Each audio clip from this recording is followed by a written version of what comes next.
Another day in Vlogland, right? Same old shit.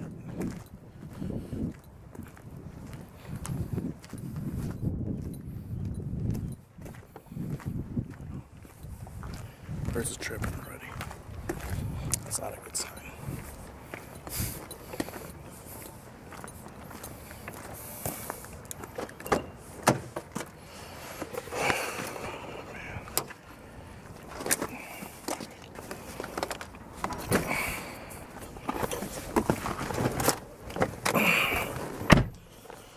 Oh, man.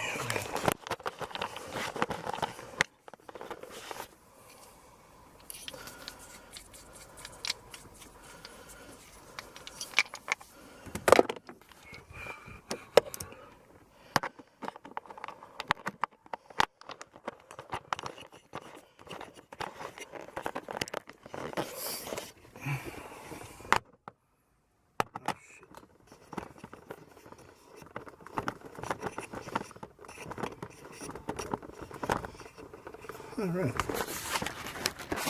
I hope that made you dizzy enough.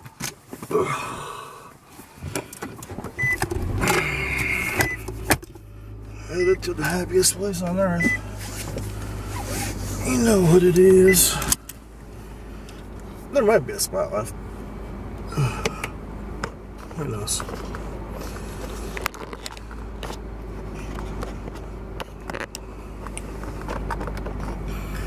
So, having such a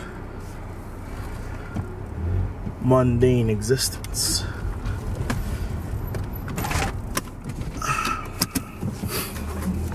don't know, part of the reason why I started this series, right, is to have something to work with, like edit or whatever, but, like, literally nothing happens. As sad as that is, nothing happens, right? So, like, I was like, wait a minute.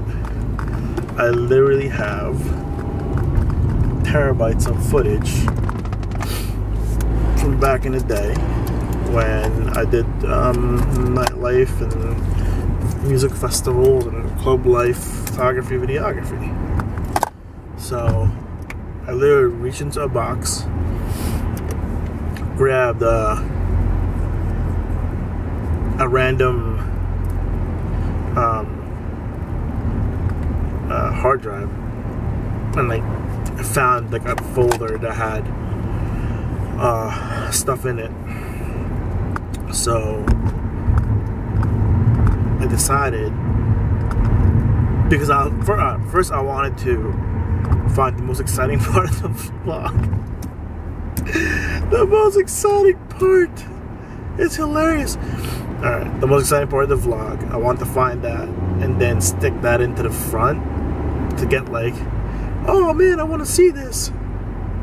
But like, really though, there's nothing exciting about this vlog.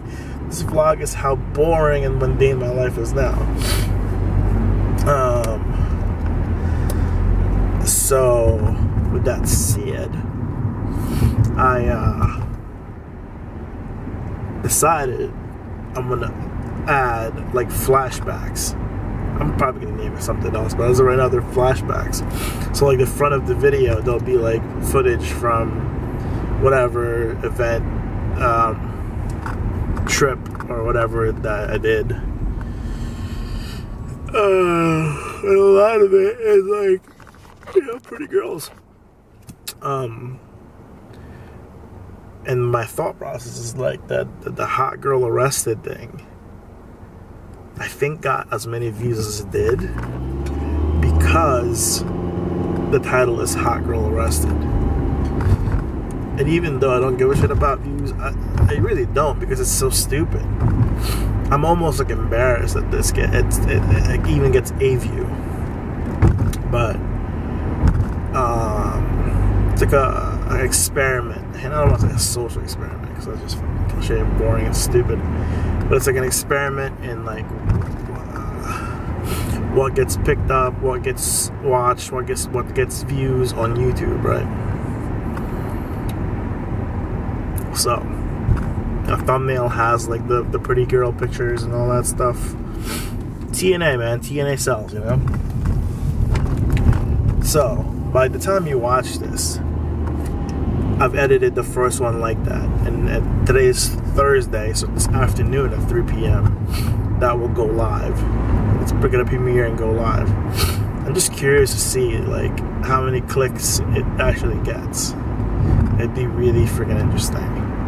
And if it doesn't, I can just do that whenever, because that minute 30 took like 2 hours to edit. Maybe an hour and a half. Let's say, right? No, less than that. Just the whole edit took 2 hours. When I could usually edit a whole vlog in 40 to 45 minutes. So there's all that. 3:46. And I already doubt if there's any spots left in this motherfucker. I don't think there is, man. I really don't think there is. I'm gonna have to take a fucking walk. Motherfucker, okay. So even though I could have gotten here earlier,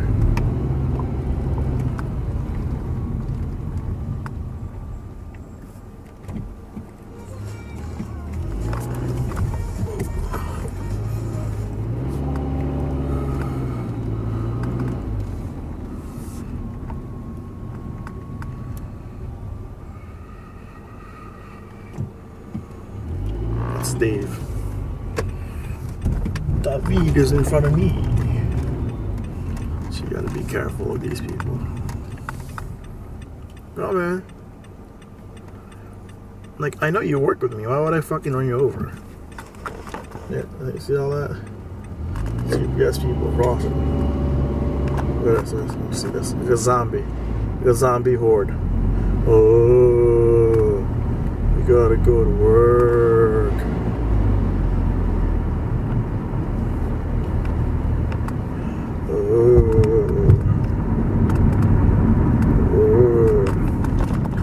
So yeah, so when you see the next iteration of the series, you'll notice different things about it. And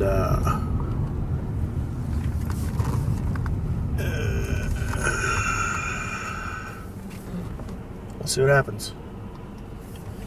It wasn't fun to like get to watch old footage.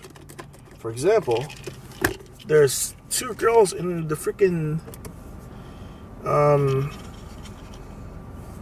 in the video that I didn't even know was the same 2 girls that were in another video.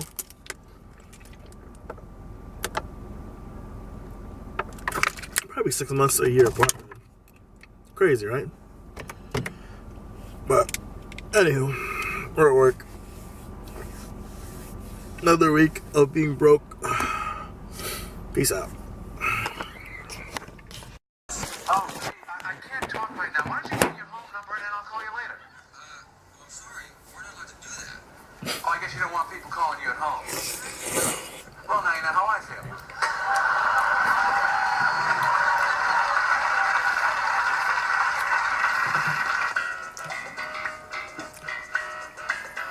I hate it. Hate it. I despise him. Why? I'll tell you why. Well, let me tell you. No, you can't tell You him. always tell it. All right, tell him. You just tell it. June 14th, 1987. Mets, Phillies were enjoying a beautiful afternoon in the right field stands when a crucial Hernandez error opens the door to a 5-run Phillies ninth, cost the Mets the game. Our day was ruined. There was a lot of people, they're waiting by the players' parking lot. Now we're coming down the ramp. Newman was in front of me. Hernandez was coming toward us. As he passes us, Newman turns and says, "Nice game, pretty boy." Hernandez continued past us up the ramp. Then, a second later, something happened that changed us in a very deep and profound way from that day forward. He spit on us. And I screamed out, "I'm hit!" I remember the show in high school. Mike Lenahan. That's what it was. I think I was a senior and there was an underclassman. Mike Lenahan. And we loved the show. We talked about it in Spanish class. What's that lady's name? Don't remember. But that was back in the day when they had to watch shows when they came out. Was Seinfeld Tuesday nights? And the next day we talk about it in class. That was fantastic. Nobody will ever have that with DVR and Netflix. It will never be like that again. I guess you'd still talk about it though. Facebook or social media. I don't know, I said Facebook. But people still talk about it. Now you can post the scenes, but it's not the same. It's not like, same with like Dawson's Creek. I remember I watched that show almost religiously because there were girls that watched that show. And it was something to talk to them about in high school. I watched every Dawson's Creek episode.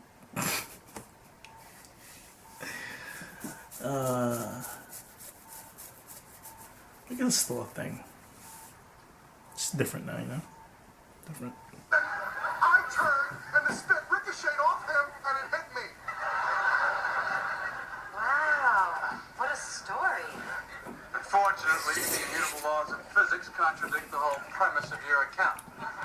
Allow me to reconstruct this, if I may, for Miss Bennis, as I've heard this story a number of times.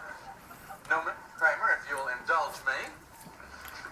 According to your story, Hernandez passes you and starts walking up the ramp. Then...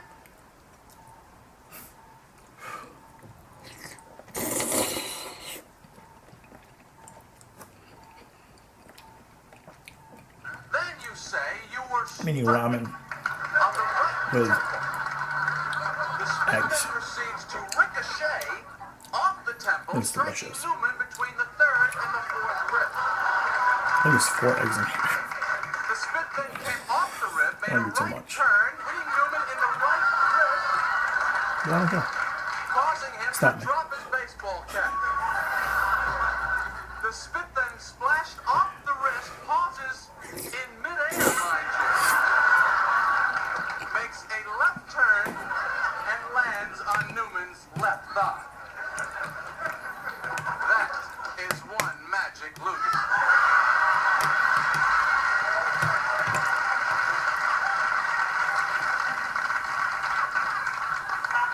Well, that's the way it happened. What happened to your head when you got hit? Well, my head went back to the left. Say that again. Back and to the left. Back and to the left. Back and to the left. What are you saying? I'm saying that the spit could not have come from behind. That there had to have been a second spinner.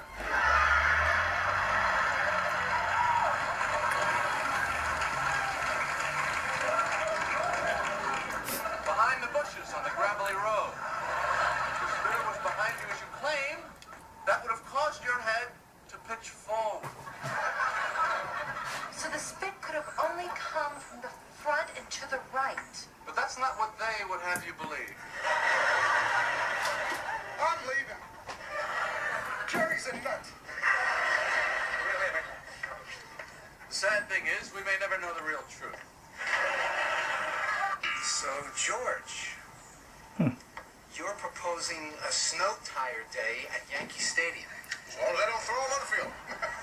Help yourself to some shrimp. I brought it up for everybody. I have to say, this proposal doesn't make a whole lot of sense. Well, you never know. Let's see how many I can fit in my mouth. You know, George, the ocean called.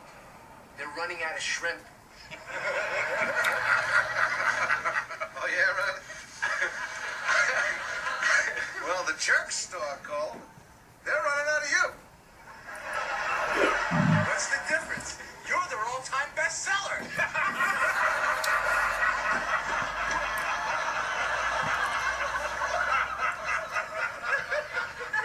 Yeah? Well, I had sex with your wife.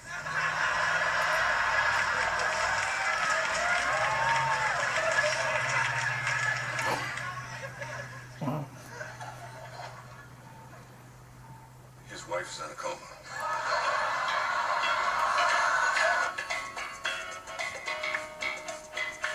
Why do you need a death certificate? Well, Dr. Allen, I was hoping to compile an admittedly rudimentary scrapbook of her life. Something that Betsy could have and hold on to. Well, I suppose I could make a copy of it. Oh, that would be wonderful. It's very nice meeting you, George. Likewise.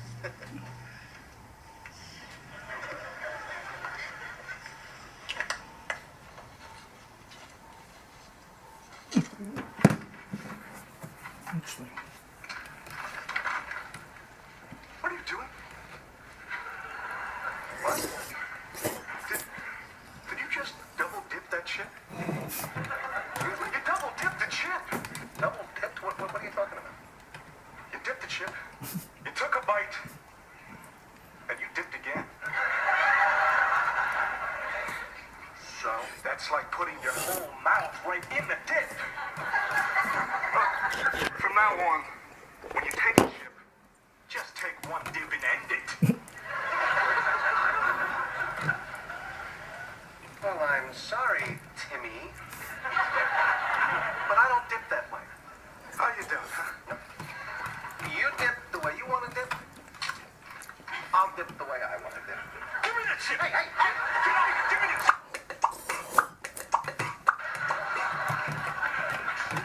I'm out.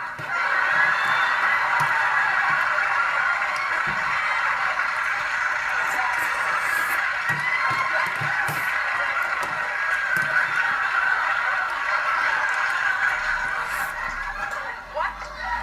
Yeah, I'm out of the contest. You're out? Wow, that was fast. Well, there's that woman across the street. You better be careful, buddy. She's gonna get you next.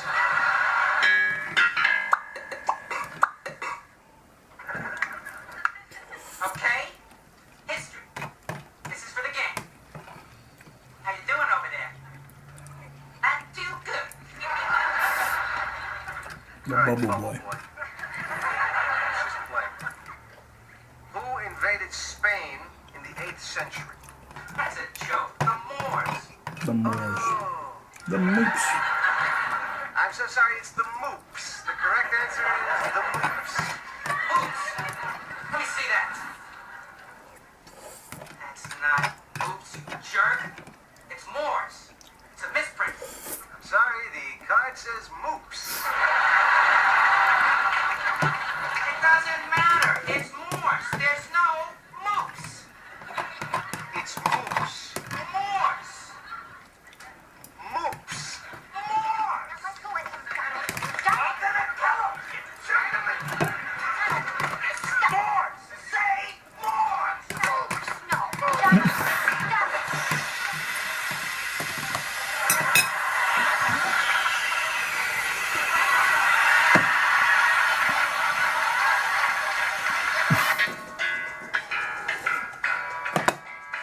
I'm expecting a call. Costanza? Yes, I just got a call. Are you I yell, hot ride? Hot ride? Dame eso, ¿no? Just like that. Nobody came up, I hang up. Thank you very much. Yeah, I have lost some weight recently, so yeah, sure. Thank you. Well, you know, that's great because that's a very hard thing to do. You know, not really. Not since I got his.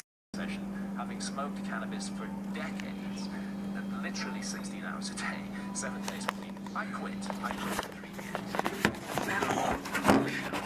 And we're sitting on similar as we are now. With this root chicken. Still on and I said, I'm thinking of dipping my toes back in the water, at which point you produce a joint. and we smoke it together. And first of all, after 3 years, you tolerate cannabis, so I got really stoned. I did listen to that interview back and somehow Cadence I of got my it meeting. together. Oh, you held it together brilliantly. You opened up, and there was like a wave of information pouring out of you. Yeah. It was wonderful. It was a liberation for me, and what it said to me is, it's time to go back to cannabis, but perhaps in a different way. It doesn't. We're mixing sticky fingers. It's amazing medicine, and if I can forge Just like make this. that different relationship happen, then it can be constructive. I can say definitely that has been and that's excellent. And so it's all thanks to you, Joe. I probably would still be off cannabis if it hadn't been for that, Joe. Well, I think that people can develop these patterns of behavior that are destructive, whether it's alcohol or cannabis or sex or anything. People they get in ruts. Yeah. And, you know, it doesn't mean that the cannabis is bad. This means that you are on a bad mental path. Yes, exactly. I mean, you know, I'm not encouraging it for everybody because some people it genuinely biologically doesn't jive with them. Yeah. But the fundamental thing is, we as adult human beings need to take responsibility for our own lives and our own decisions. We need not have the responsibility to go especially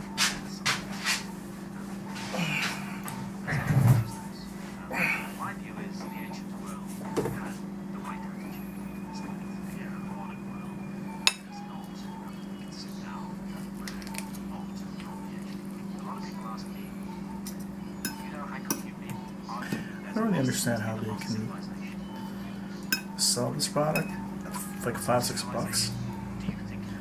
I don't get it. This is just all GMOs.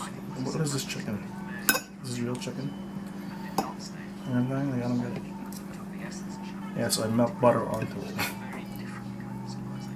It's an amazing flavor. And as I'm reheating it, it keeps it from drying out. That means there was no advanced civilization during the Ice Age. Well, hang on. Maybe an advanced civilization might have decided never to get involved in plastic in the first place. Maybe there would have been a clear choice not to make plastic. Maybe they did things in completely different ways. Maybe they cultivated powers of the human mind that we dismiss and regard as completely unimportant. You know, so thoughts about each other. It's about and about other things. The specific example I give is above the exchange in Great Britain Oh, yeah. are 5 feather chambers, and these chambers are round beams that weigh about 70 tons each. There are hundreds of them, and these 70 70-ton granite beams, which, to put in context, a 70-ton beam is equivalent in weight to 35 large SUVs. These 70-ton granite beams have been elevated to a height of more than 350 feet above the ground and carefully and precisely placed in position. It is very hard for archaeologists to explain how that was done using purely leverage and mechanical advantage. You can say, oh, perhaps they built a ramp and hauled the stones up the ramp. Then you have to confront basic laws of physics. You can't haul a stone weighing tens of tons up a slope that exceeds 10 degrees. Then you start doing the calculation. How long a ramp do I need with a 10-degree slope to get to 350 feet above the ground? And the answer is you need a fucking long My ramp. sleep schedule between like it's just fucked, man. My sleep schedule is so fucked up. I can't even wake up. I can't even fall asleep at the right time and wake up to work. Keep waking up the last 2 days. Keep staying up till like 6 p.m. and waking up at like midnight, 1 o'clock.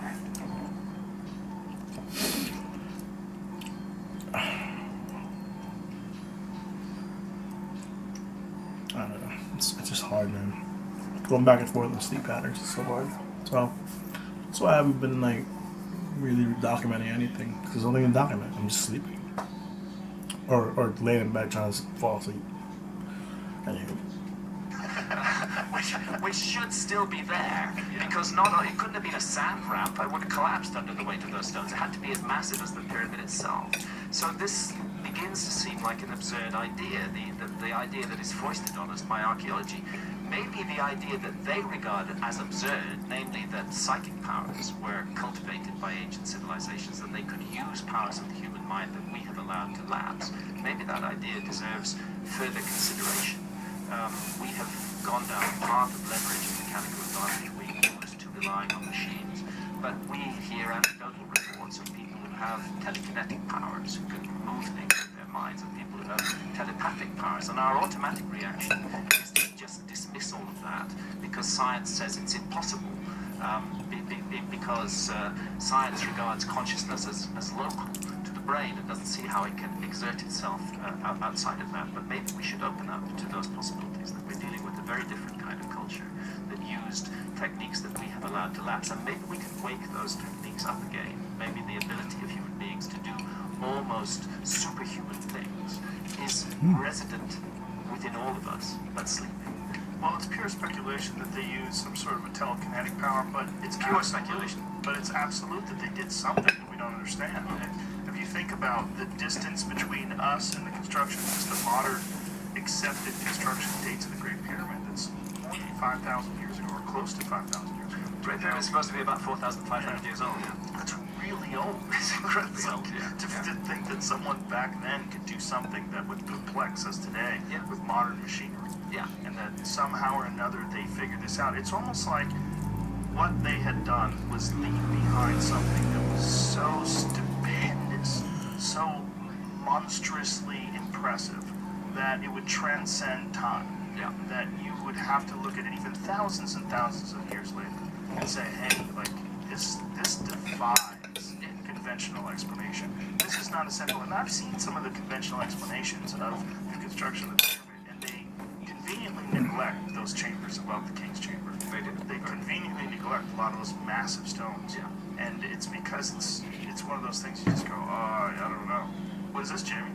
They're the chambers above the king's chambers, and each one of those floors consists of a row of 70-ton granite blocks that have been raised 350 feet above the ground. And not only that, but blocked from Aswan in the south of Egypt, 500 kilometers south of the Great Pyramid. So if there's any time in history where you could go in a time machine and go back and observe, would that be the time? I am just completely fascinated by the Ice Age at the moment. If you had one shot to go back and see what it was like in some place, you wouldn't go to the construction of the Great Pyramids? I think right now where I'd go is 12,800 years ago at the beginning of the Younger Dryas.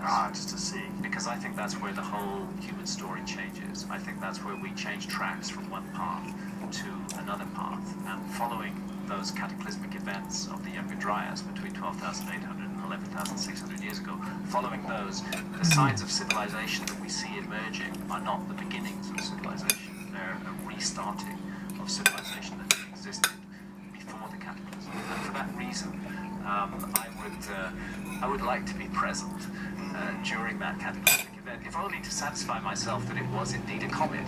You see, the one thing there's no dispute about anymore is that the Younger Dryas was a cataclysm. You can't argue about that. The megafauna that die off, the disruption of human activity that takes place at that time, the huge climate changes.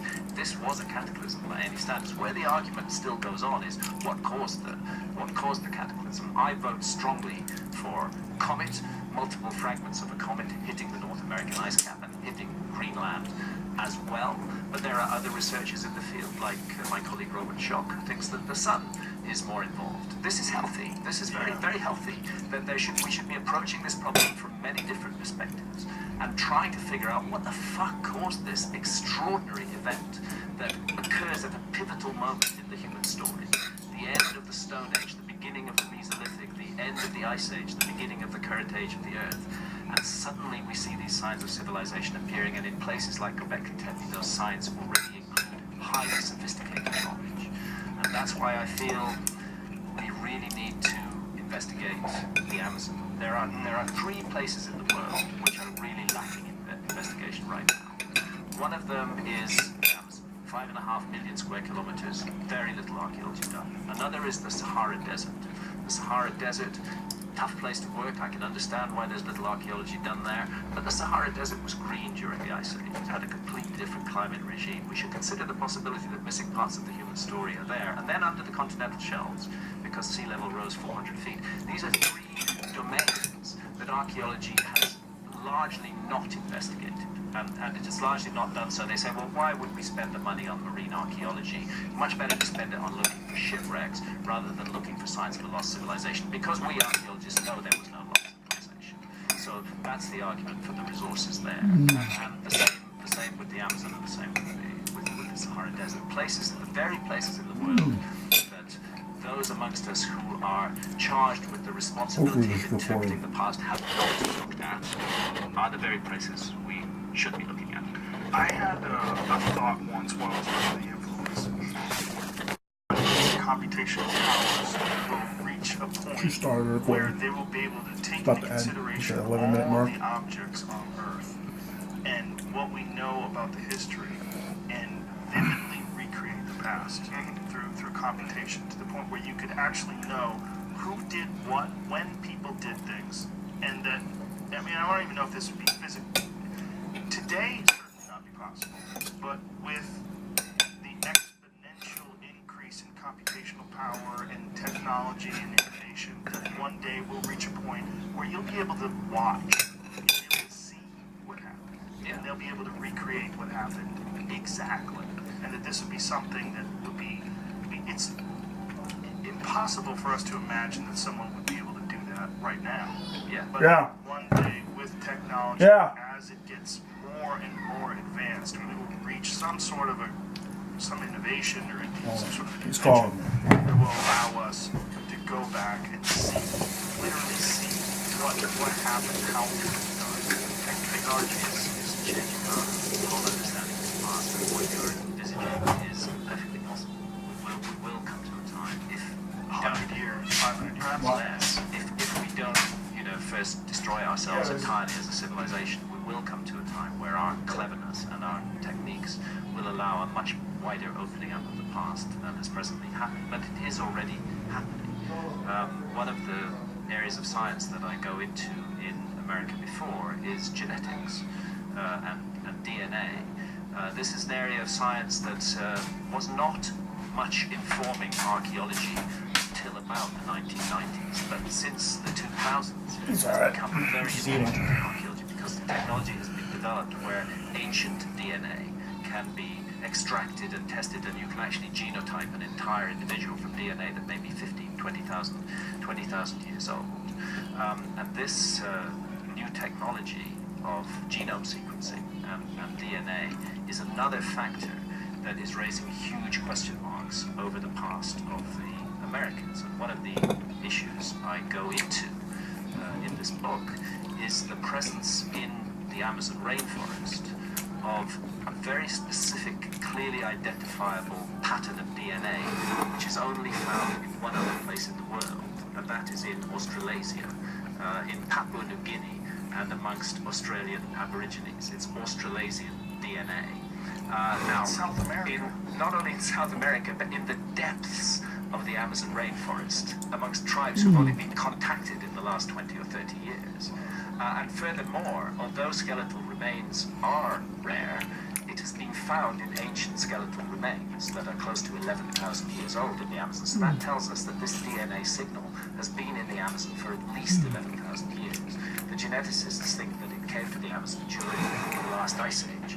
And this raises a huge mystery, because the peopling of the Americas is supposed to have occurred from Siberia, across the Bering Straits, down through that ice-free corridor into North America, down through North America, into South America, into Central America, and finally into South America. If that was the whole story, then we would find this DNA signal in North America and in Central America. Okay, you okay? We would find it only in the Amazon. When I talked to some of the leading geneticists you okay? about this, specifically Professor S.K. Willislev at the University of Copenhagen. I can hear the chair. The lead author in a number of major studies of ancient DNA, and I asked him, what do you make of this Australasian DNA in the Amazon? And he said, honestly, we don't have a proper explanation for it at the moment. But what he did say is that the most parsimonious explanation, he used that specific word, the most parsimonious explanation is that a group of people during the Ice Age crossed the Pacific Ocean and settled up and ended up in South America and settled in the Amazon and brought their DNA with them. That would account perfectly for the DNA data. And when a scientist says the most parsimonious explanation, what that scientist is saying is he likes that explanation. That it's a simple, direct, clear explanation of the DNA mystery. But then he added, however, it doesn't make practical sense. And I asked him, well, why doesn't it make practical sense? And he said, because the archaeologists tell me that no human population was capable of crossing the Pacific Ocean during the Ice Age, at which point it was natural for me to say, do you really trust the archaeologists? And he said, well, in science, we do trust the work of other scientists. We don't really question it, we don't really investigate it. That's their side of the business. And my view is that is rather than taking this weird, anomalous Australasian DNA signal in the heart of the Amazon as something to be explained away, and as something for it to be denied that it could be connected to a voyage across the Pacific Ocean. Maybe it's the first compelling evidence that voyages were taking place across the Pacific Ocean during the Ice Age.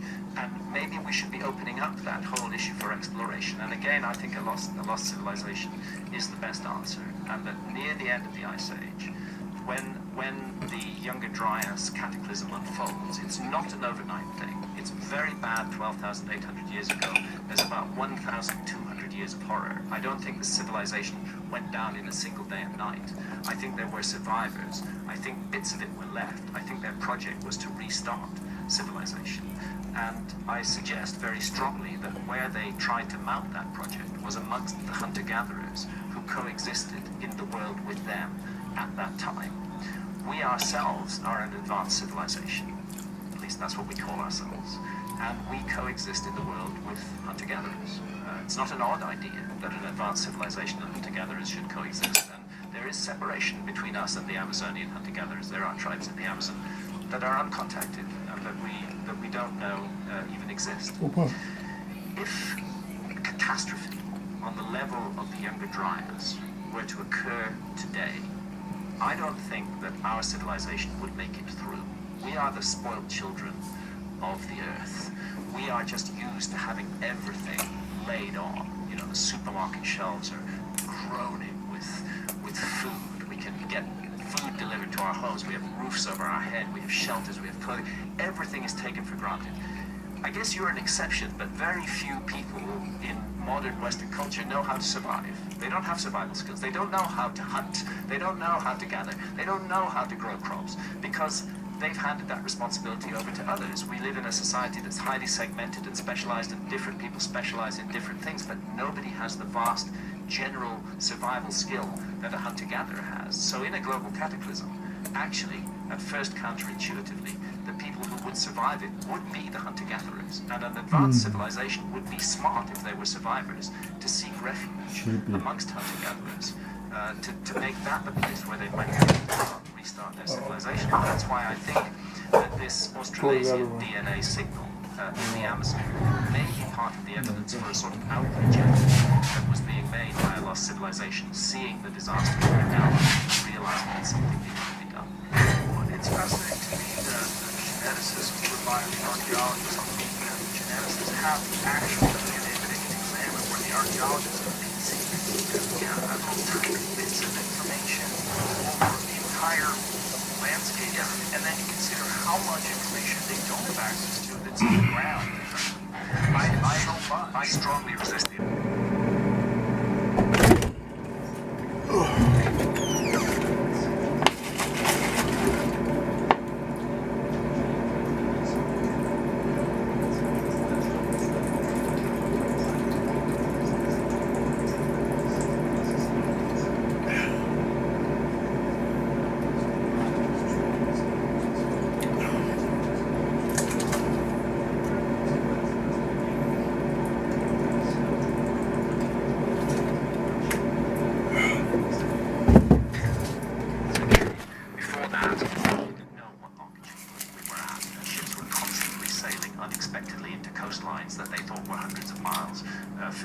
So the discovery of the technique Oh, the Easter candy was on sale. major civilizational advance.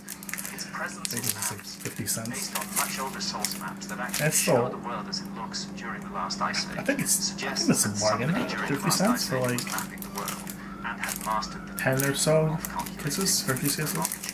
Yeah, 10.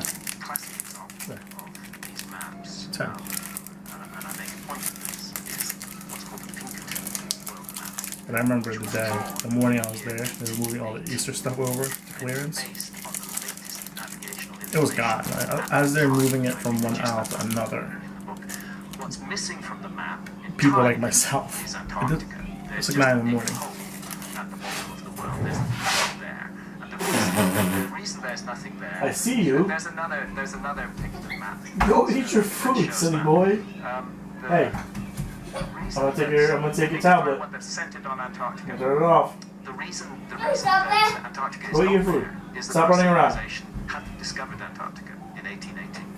So they took the method, put it on a map in 1818. Actually, we discovered it in 1890, and that's when it starts appearing on modern maps.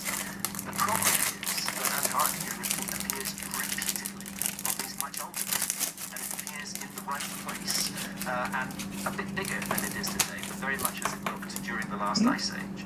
So what all of this suggests to me is that the world was mapped and explored by a global seafaring culture with a level of technology that was at least equivalent to ours at the end of the 18th century. I used to have like a steak a day. Wasn't there also a map of Greenland that showed? That was like a year or Yes, 2 there years are, ago and- when I was actually still making money. another intriguing driving thing, for Uber. I mentioned the Piri Reis map just now. And there was more photo jobs and video jobs. So dude, people today just want to pay nothing is a for large island with a wedding row of video. megaliths like a I was row seeing of postings megaliths running up the middle of it. for people asking That island to have is their in the wedding. exact place of the Grand Bahama Banks. Yeah? To him. Huh? Yeah, it is. I'm eating. But can I point Yeah. out to you because you're Did you finish your food? Wait. Did you finish your food? Are you done eating? I eat the water. What? I eat the water. Okay. Go. look at the way they used to Finish your food. things back then too. And what you see running down the middle of it is this This road-like rain feature choice. of I know. Well, I gotta go pee, right? I see, right there, yeah. Which one do you want? a long period of my life when I That one, did the a lot of ninja? scuba diving, and I was looking Okay. at underwater structures. And one of the sites I dived on was the Bimini Road, Okay. which is I'll in the buy it. Grand Bahama Banks. I'm not today. And the Bimini I'll go Road later. is exactly I'll go where buy- that I'll buy island it is. later. I don't have it here. Here's the issue. What? I It's don't not care here. whether the Bimini Road is I have to natural go to the or store and buy it. man-made. For me, the mystery is that it's shown above I have to go to the store now. on that I don't have map, it here. And the last time it was above water was thousands and thousands of What's years ago. done? So for me, Yes. this is all evidence It's a that gas we should one. have distanced One down, Okay. double that down. our ancestors had achieved a level of technology where they could That's a lot. map the world's oceans. We shouldn't That's a lot. dismiss that. What's that? know what those stones are, how they were created, but Panda. boy, Take that, do they look artificial. That's Yonaguni. It Yeah, Alright, that's let's what do I'm this. looking at now, but go back to that image, Jimmy. See what you're doing, Ross? We just look Wait. at that. Here, That here. looks so man-made. And you can see that it's rather Let's like do the same thing when I was a pattern kid. that's shown on the Like these island. toy in the map. catalogs. How deep is that today? Oh, it's not very I deep. think I would search for the things that I wanted. But we I would think circle everything. Guys! Oh, it was definitely Guys, water look! during the last ice What? age. Look, When it's it the finally went Western. underwater, may have been as late Look. as 800,000 years ago. Is there anything else compelling that's in the immediate area that seems to alien? indicate that there was some sort of a man-made structure? Well, nobody's looked for it. And the What's whole that? effort of archaeology has that? been to Oh, dismiss yeah. the significance of the Bimini Road. You have this one. Where's this guy? You have this It's one. totally natural. Where's Ryan? You have that one. Is it? Let's go back to that He's image. in your room. Listen, but go This back is the go argument. Remember? back to that image we just saw. Yeah. Go find Ryan. Yeah, He's in your room. As somebody who spent a lot of time diving on the Bimini Road, I can tell you I absolutely do not think it's And make sure you natural. I eat your think food, it's a okay? man-made structure, but the argument is that it's a kind of beach rock that forms in these blocky formations. Yes, beach rock does form in blocky formations, but here I believe that the beach rock has been used as a construction material. But, I repeat, the key issue is not whether the Bimini Road is man-made or not. The key issue is that it features on a map above water. And that is a dating project. That tells us that somebody was mapping that bit of the world when it was above water. And that takes us back a long way in the past. the one that you just pulled up. Yeah, look at that one. That's a stunning place. It's an amazing sight. Just like the odds of that being in that order with those uniformly sized rocks for how long is that? Oh, hundreds of feet. It's a huge structure. It's actually shaped like the letter J. It's a giant underwater structure. It's really an enormous thing and very beautiful to dive on. And there's lots of very gentle, sweet nurse sharks down there that you can play with. So that looks much more like random. That's more random, but bits of it look more random. Bits of it look highly constructed. I would not, Oh, you found him. not seek to Good job. claim that the Bimini Road No. is absolutely man-made. My Alright, claim toy. about the Bimini Road is it's really fucking weird that Alright. it appears on a map above water. Good job, man. A High map five. that was drawn in 1513 What based is on all that? The pirate. Now, when Honey. you found that Mhm. ancient Arr. Greek How does I got computer this? thing, what is that called? The Antikythera mechanism. Yes. Yeah. Again, that That's the one. testifies to See? a lost What is navigational skill that Yes. we have not taken account of. Incredibly complex, and it took Go. a long time See? for them to Go figure out to what party. that is. What do they Go to think that is party. now? It tracks the movements of the planets. Wait. It's a navigational device. It's a geared, cogged system that allows you to track the passage of time and figure out where Say you that about are. more of It's these. some kind of navigational device. It's not fully They're understood. like $6,000. I think that goes back to Greek times. I'm guessing here because Greek times are not of great interest to me, but I'm thinking around about 500 BC. Hey, can you bring your food over here? Are you done with your food? Plus, and Are you all done? that there had to be Hey. What? Yes, Too bad. you can't Oh, yeah, have something like definitely. that without Which is a fun. vast effort It's a behind different it. one. Human beings were working different on one. I creating think that's this Polar geared and Revere. cogged machinery that that's something else. reflected the patterns. She's That's a proud recreation. of. That's a Okay. recreation. Yes. Can you get one of those. can you get your food and bring it to me? Looks like you buy that. Get your plate, bring it to me. Buy, bookmark that. Bring it here. We need one right there. Are you done eating? Plastic cells. What this? So such a Everybody thing eating? is a cultural artifact. Oh, which you doesn't just bring come your out of food. Bring it. It has to have Bring, a give it to me. context. It has to have a background. And again, my suggestion would Oh, okay, your fries. perhaps a secret technology. It's very odd that very few of these can be found. And it may Where's be your that food? these ship owners and navigators I know, in that's your Greek water, times water can. were extremely careful about who they shared this technology with. Look. They Oh, may water have can. been We'll as use it for top the beach. secret as nuclear Almost. power We're is almost there. in our world today. Oh, that makes sense. But What this? The lake. the fact is that then we have to Go to the it lake. exists, it's real, it's there, and then we must consider Taking a shower. what's behind it. What led to that? Is that just the latest manifestation of something that goes Can you bring much your food? more deeply What? back into human culture? And I think that is. I Ah, suppose it's definitely kind of- my main message Yes, is that we have